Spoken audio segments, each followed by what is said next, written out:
Доктор полностью осматривает больного, там, зад, ягодицы, ну, проктолог.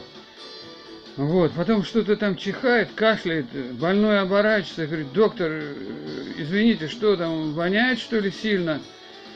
Ну, доктор говорит: да, вообще-то попахивает, вам бы следовало мыть периодически задницу свою.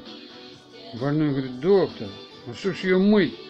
Она и так очень сильно вонючая.